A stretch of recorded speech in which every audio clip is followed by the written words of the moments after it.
O que acontece é que o essencial, Eric, é descobrirmos em Santa Teresinha o caminho que ela rasgou no coração da igreja rumo à santidade, que é a infância espiritual. A menina nascida em 1873, num lar católico de pais santos, o pai Luiz, a mãe Zélia. Ela era a caçula das 5, a caçula de 5 meninas. Outros 4 que foram para o céu novinhos ainda, eram 9 no total, né, Eric? 4 no céu, Sim. Muito cedo, e as 5 que ficaram.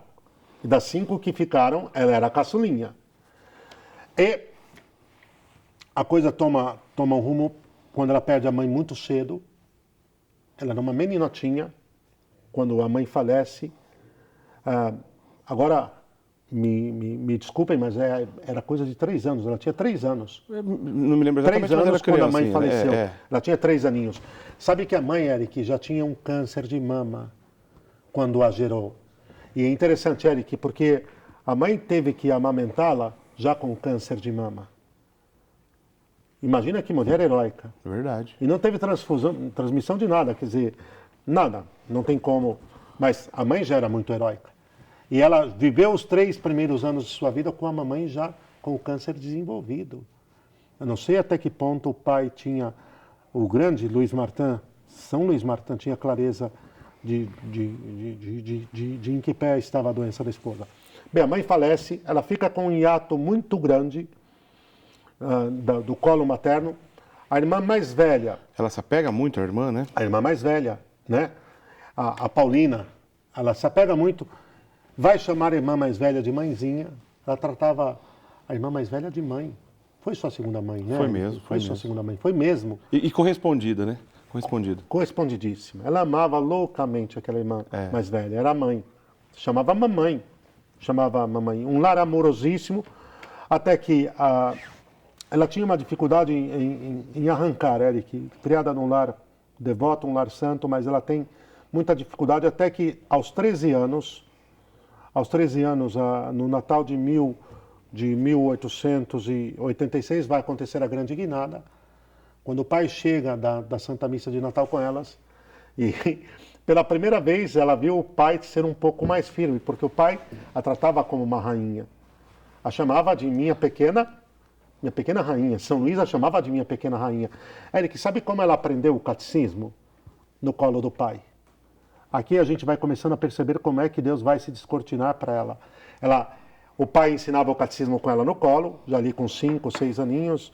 Ela deixou de ir ao colégio num determinado momento.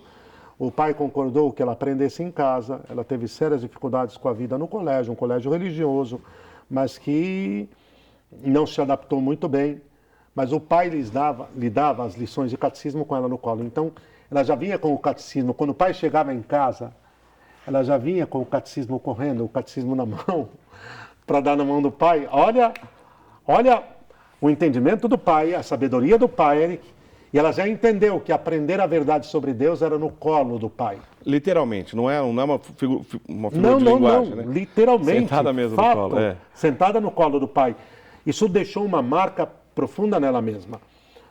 Houve aquele interstício até que ela sofre muito e aos 13 anos teve um decréscimo de ordem física, psíquica sério, mas aqui é que se entende que talvez fosse a primeira passagem, a primeira purificação que ela vai viver, embora ela não conheceu o pecado grave, e ela mesma vai dizer isso mais tarde, que com ela Deus foi diferente, que Deus foi preveniente.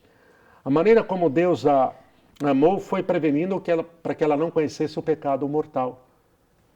Hoje todos os comentadores sérios, e o maior comentador de Santa Teresinha, Eric, é o Beato Maria Eugênio, Que é carmelita? Que é carmelita, beatificado, seu filho espiritual.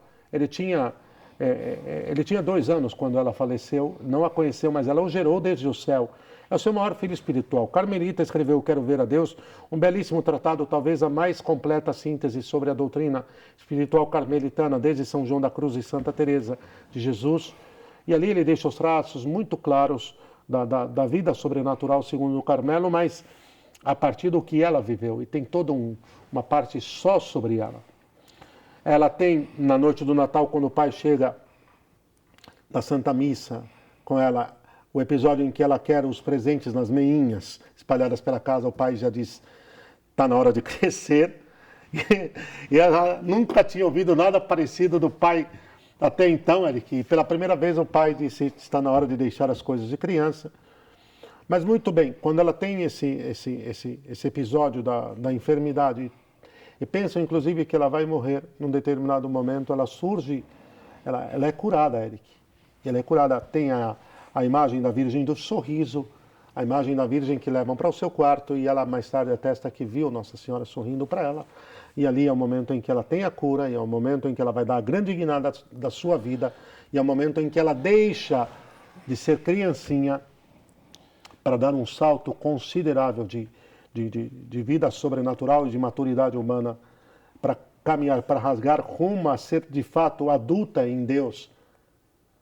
Mas aqui que é o grande paradoxo, Eric. Ela vai ser gigante em Deus, continuando a ser criança dele para sempre. Eu fiz esse comentário logo no início do programa. A gente vai encerrar com ele agora, porque a gente vai já para o nosso primeiro intervalo. Desculpa, eu fiz aqui Não, mas está certo. Não, eu fiz aqui toda uma... Para a gente entender desculpa. o contexto de como tudo isso começou. O fato dela ter falecido com 24 anos de idade tem alguma relação dessa pouca idade, do fato dela desenvolver essa ideia da infância espiritual? Tem tudo a ver, Eric. Tudo. Porque o Frei Maria Eugênia, o Beato Maria Eugênia, explica isso muito bem no Quero Ver a Deus, Eric. Qual é o momento que ela dá o grande salto sobrenatural na vida dela? Quando ela... Há muito... Olha, caberia uma série sobre Santa Teresinha ali. Sim. Mas ela contemplava os grandes santos da história da igreja, ela dizia, são muito altos. São comes muito altos. E eu sou só um grãozinho de areia. Ela dizendo isso, Eric. Ela olhava um Santo Agostinho, ela olhava uma Santa Teresa de Jesus, ela olhava um São João da Cruz. Joana d'Arc. Joana d'Arc, que era o amor da vida dela. Ela amava a Santa Joana d'Arc, amava. E ela dizia, são montes muito altos. E eu, quanto a mim, eu sou um grãozinho de areia perante eles. Só que esse grãozinho de areia se agigantou, não? Pelo prodígio de Deus, pelo poder de Deus. E Eric, o grande salto vai ser quando ela entende a via do amor nas pequenas coisas, como a única via santificante possível para ela. E não vai ser para ela, é para a sumária maioria de todos os cristãos. A santificação através das pequenas coisas. E de tal maneira que quando a irmã, por exemplo, chega porque vai para o Carmelo e chega com aquela cesta, com uma série de bordados e de utensílios de bordado, etc., e algumas bonecas e algumas coisas, perguntando para as outras irmãs, para Celina, para Maria, o que elas queriam, e ela correu e pegou, eu quero tudo. Eu escolho, era um primeiro lampejo, eu escolho tudo. Ela não tinha o alcance, certamente não tinha, o próprio Beato fala isso, Eric, ela não tinha o alcance do que ela estava dizendo naquele momento, mas já era um lampejo da graça agindo na inteligência e no coração dela, de tal maneira que mais tarde ela iria escolher tudo mesmo, das pequenas coisas, porque alguns elementos humanos vão ficar ainda muito fortes nela. Uma coisa, por exemplo, é ela ter medo de inseto. E como é que ela enfrenta isso?